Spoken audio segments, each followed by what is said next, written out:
शशि की सौतेली माँ ने उसकी शादी की तो बड़े घर में, लेकिन पति कोई काम न करता। आप ससुर जी के साथ काम पर क्यों नहीं जाते? हाँ जाऊंगा, लेकिन कल से। आज जरा मैं दोस्तों के साथ घूमने जा रहा हूँ। शशि के 2 बच्चे होते हैं, लेकिन रमेश का हाल वैसा का वैसा ही रहता है। एक दिन, सुनिए ना, बच्चा रो रहा है, इसके दूध के लिए पैसे नहीं है। अरे तो पिताजी से ले लो ना। क्यों?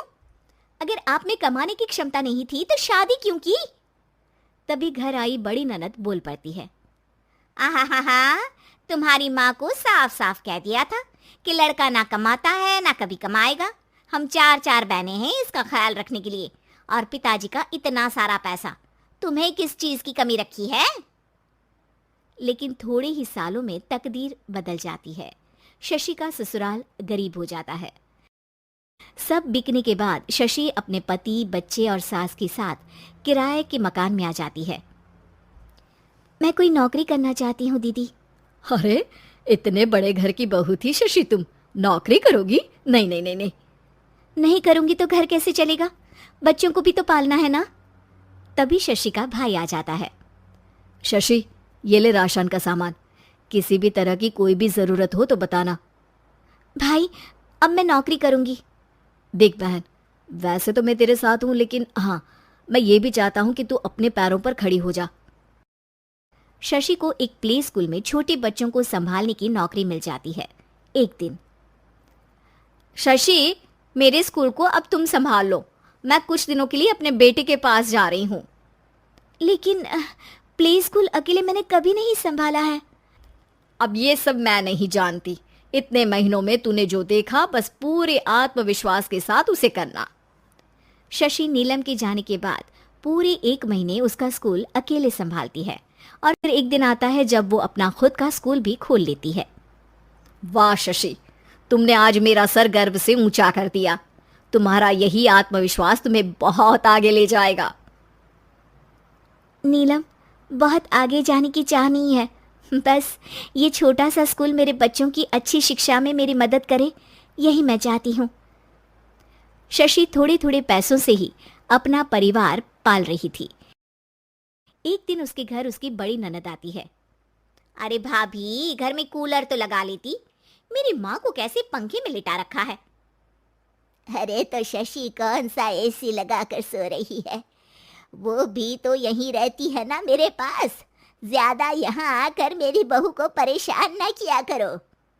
हाँ, मुझे भी शौक नहीं है इस छोटे से घर में आने का। मैं तो बस ये बोलने आई थी कि मेरे बेटे की शादी है तो ननिहाल का जो नेग होता है वो ले आना। हाँ, जितना बनेगा कर देंगे, और ना हुआ ना तो वो भी नहीं करेंगे। तभी शशि बोल पड़ती है, अरे नहीं माँ जी, रीटा घर की बेटी है, उसके ससुराल वाले उससे शादी पर पूछेंगे कि मायके से क्या मिला। रीटा, तुम मुझे सामान की लिस्ट भेज देना, मैं पूरी कोशिश करूंगी कि तुम्हारी हर डिमांड को पूरा करे। अच्छा, मैं खाना लगाती हूँ। शशि ये बोलकर किचन में चली जाती है। धीरे धीरे कर शशि किसी न किसी तरह अपनी सारी ननदों की डिमांड भी पूरी करती, बच्चों की ख्वाहिशें भी, और उनकी पढ़ाई के लिए पैसे जोड़ती। एक दिन जब शशि का बेटा 12वीं पास करके आता है, माँ, अब तुझे काम करने की जरूरत नहीं है, मैं अब कोई ना कोई नौकरी करके पढ़ाई भी साथ कर लिया करूंगा। शशि को लगता है कि बेटा और आगे पढ़ाई करे, लेकिन वक्त की मार के कारण वो बेटे को काम के लिए हाँ कर देती है। अब बेटा एक बैंक में चपरासी बन जाता है। लड़का देखने में तो बड़ा अच्छा है, अंग्रेजी भी पटर पटर बोलता है, फिर चपरासी क्यों? लड़का सारी बात मैनेजर को बता देता है। अच्छा, तो मैं तुझे एक मौका देता हूँ, तू यहाँ रहकर दूसरे डिपार्टमेंट का भी काम सीख। अगर तू किसी एक का भी काम अच्छे से सीख गया तो मैं तुझे यहाँ टेबल चेयर में बैठने वाली नौकरी दे दूंगा। लेकिन एक दिन शशि की ननद उसे फोन करती है।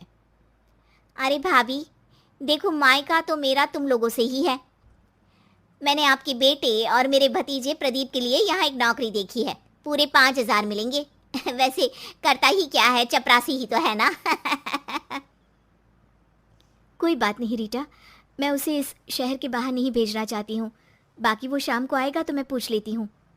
वहीं प्रदीप मैनेजर की बात से खुश हो जाता है और मैनेजर के काम पर ही नज़र रखने लगता है। वो उनकी तरह के पेपर पढ़ता, काम करता और आने वाले लोगों की बातें सुनता। एक दिन बैंक में ऑडिट वाले आते हैं। ये गलत है, पूरी बैलेंस शीट नहीं मिल रही है, कहीं ना कहीं गड़बड़ है। ए मैनेजर, क्या करते हो? बैंक के पैसों का हिसाब सही नहीं है। मैनेजर के पसीने छूट जाते हैं। तभी प्रदीप वहां जाता है। अब क्या मैं ये बैलेंस शीट देख सकता हूँ? अरे बेटा मजाक नहीं, जाओ पानी लेकर आओ एक गिलास। प्रदीप मैनेजर को पानी लाकर देता है और फिर ऑडिटर से कहता है, देखिए सर, मैं आपको बता सकता हूँ कि कैसे बैलेंस शीट को आप लोग गलत तरीके से जोड़ रहे हैं। ऐसा बोलकर प्रदीप एक एक कर सारे डाउट क्लियर कर देता है। अरे हाँ, ये तो पॉइंट हमने देखे ही नहीं थे। गुड, कौन है ये बच्चा? तभी मैनेजर बोल पड़ता है, अब हमारे यहाँ अकाउंट में नया आया है। ऑडिटर के जाने के बाद, वाह प्रदीप, आज तो तुमने मेरी नौकरी बचा ली।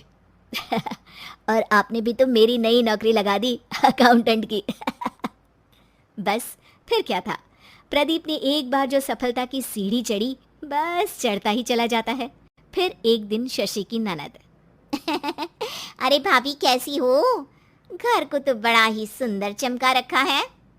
अरे बेटी, कैसे आना हुआ? तू तो इस छोटे से घर में आना भी नहीं चाहती थी।